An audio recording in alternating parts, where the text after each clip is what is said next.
Friends, ఈ గుడి గుంటూరు నుంచి అమరావతి వెళ్ళే దారిలో కోరంట్ల వద్ద ఉంటుందన్నమాట. ఇందాక ఒక షార్ట్లో చేసాం వెంకటేశ్వర స్వామి గుడి, దాని పక్కనే ఉంటుంది ఇది కూడా. ఇందులో ఎంత ప్రాంగణం చాలా బాగుంటుంది, చాలా విశాలంగా ఉంటుంది అన్నమాట. ఈ గుడి మెయిన్ రోడ్లోనే ఉంటుంది అన్నమాట. ఈ ధ్వజస్తంభం చూడండి ఎంత అందంగా ఉందో.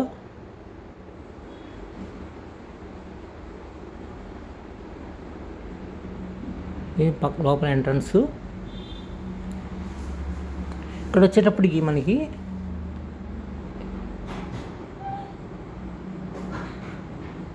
అన్నపూర్ణాదేవి ఉంటుంది, అలాగే పద్మావతీదేవి, హండాలదేవి, అట్లాగే అయ్యప్ప స్వామి గుడి కూడా లోపల ఉంటుందన్నమాట. చూడండి అమ్మవారు కాశీ అన్నపూర్ణాదేవి ఎంత చక్కగా అందంగా ఉందో. ఇక్కడ వచ్చేటప్పటికి పద్మావతీదేవి అనమాట.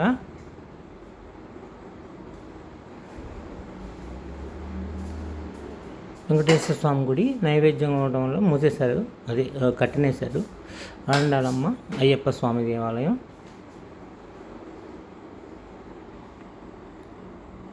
చాలా అంటే చాలా బాగుంటుంది ఈ గుడి. ఈసారి వచ్చినప్పుడు తప్పకుండా దర్శించండి ఫ్రెండ్స్.